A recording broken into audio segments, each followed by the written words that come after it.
I started my all-day adventure in high spirits. I'd finally figured out the whole aperture shutter speed thing and was excited to try the manual setting on my camera. My first opportunity was snapping the teachers praying pre-dawn at Holy Trinity and then heading outside where the principal was greeting students. I'm a writer by trade and a photographer by default, so I'll blame what happened next on inexperience.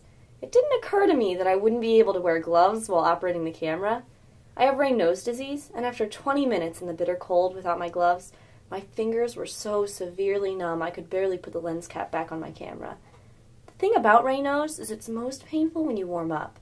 I almost cried on my way to the next shoot, but I said a rosary instead to keep my mind off the pain. Catholic Charities was simply heartbreaking. Underprivileged women were coming to shop in the Christmas store, a cheerfully decorated room filled with toys and children's clothing. Toys were given points based on their size. Families were limited to so many points for each child. It was hard to see mothers trying to calculate an adequate gift, asking how many points something was worth and putting it back when they couldn't afford it. I was embarrassed to be taking their picture, like a voyeur. I was photographing humility, and these mothers were allowing me to do it because privacy is a luxury they've never had.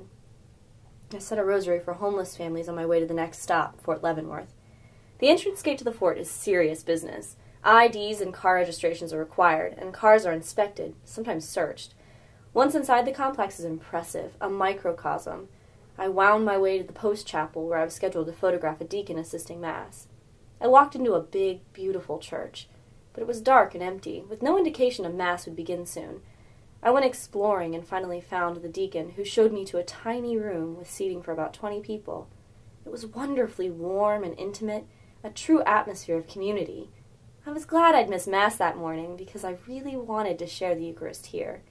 The space was tight and I didn't want to use my flash during Mass, but I managed to get a few pictures. As I walked out with my deacon, I told him about a friend of mine who'd converted to Catholicism when her husband was in the military. She loved the Catholic Church while they lived on bases, but told me she could never adjust to big civilian churches here and no longer went to Mass. Now I finally understand what she must be feeling. Leaving the base was much easier than getting in. It was after 1 o'clock and I was headed next to the Sisters of Charity Mother House, where an employee luncheon was being served, highlighted with entertainment provided by the sisters themselves. This was an occasion of joy. A myriad of talent, dressed in holiday colors, the sisters sang and danced and played a variety of instruments, from harp to xylophone, laughing the whole time. They loved having their picture taken. They kept trying to feed me. They were wonderful. I wanted to join their order and never leave that mother house, but I had a schedule to keep and a dying man to photograph. So I bid the sisters a reluctant farewell, and I drove back north to Leavenworth, to the house of Joseph Rydell, a man who was losing his battle with leukemia and entering hospice care. Sister Paula Rose, his caregiver, was preparing him for that change. The Rydell house was small and dark, and filled with an atmosphere of doom, accented by the constant drone of an oxygen machine. Joseph was lying on a recliner, and Sister Paula sat beside him, holding his hand and whispering little words of comfort in his ear. She told me Joseph said he just wanted to go to sleep and wake up in heaven. I wanted to open up the windows, turn on the lights, and paint the room pink, but instead I took pictures, a voyeur again, recording the lowest moment of Joseph's life. I tried to imagine him young and cocky and flirting with a much younger version of the gray-haired woman who shuffled into the room. Joseph had a dog, a darling mutt, who clearly loved him and didn't trust me. The moment I got my camera out, he jumped onto the back of the recliner, hung his paws around Joseph's head, and stared me down. This presented a problem. I didn't have the heart to ask that the dog be moved. I couldn't photograph Joseph and leave the dog out of the frame because there would be a dismembered paw hanging beside Joseph's head. So I took pictures of them together. Joseph dying, while his dog, like an angel, guards him through the process. I snapped and covered my awkward discomfort by blabbing about any topic Sister could rise. Dogs, hospice, nursing, heaven. I couldn't get out of that house fast enough and started crying when I was 2 feet away from the door. Headed home now, I was still teary-eyed as I drove through Lansing, so I started another rosary. But I didn't pray for Joseph. I prayed for his dog. I was torn up by the truth I knew and he didn't, that his master, the one he loved so much, would soon be gone. I stayed home long enough to hug the heck out of my own dogs and have a rejuvenating pot of coffee and a bite to eat. Then I headed back west to Eudora, where I was scheduled to photograph religious education classes, and a high school Christmas party worst sweater contest. It was getting dark by then, and I got a little worried as I turned into Eudora and it started misting. I knew the temperature was freezing. Holy Name Parish is odd in that it has a church in the basement and classrooms above.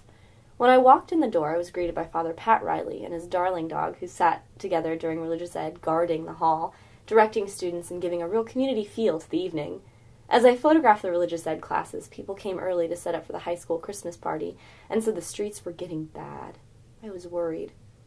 When word came that 2 teens headed there had slid off the road and into a ditch, the decision was immediately made to cancel the party. The few students who were there were so disappointed that, rather than rush out, I asked them to pose quickly so I could take their picture. I took one quick shot, got identification, and left. I raced outside and immediately slid and fell on the sidewalk. That threw me into a panic. So I called my husband. He said the news reported several wrecks and cars off the road along K10. I was terrified. I pulled my scapula out of my pocket and put it around my neck. My husband asked me if I wanted him to drive up and get me. That was so stupid and sweet and typical of him that I almost cried again. Plus, I really wanted him to come and get me. Eudora roads were bad, and I slid several times on my way to the highway. I went 30 miles an hour all the way down K10 to I-435, sang another rosary. 15 decades this time. There's a sign on K10 heading east that says Lenexa, 9 miles. I've probably passed that sign 1,000,000 times and never noticed it. But that night, when I saw it, my heart leapt for joy. I thought about how that moment encapsulated my own faith experience. When you've been Catholic your whole life, it's easy to fall into a routine that's as dull as driving down K10. But when the going gets tough, the Catholic faith is such a beacon of hope and a rock to hold on to. And that's what I had experienced throughout this day. People living this faith, sharing it at Catholic charities, celebrating it at Mass and the luncheon, clinging to it at Joseph's house, teaching it at Holy Name. The Catholic Church is everywhere, living and loving and constantly making a difference. And, like God, it's always in the background, waiting and ready for us, a beacon of hope along life's highway, there to help us home.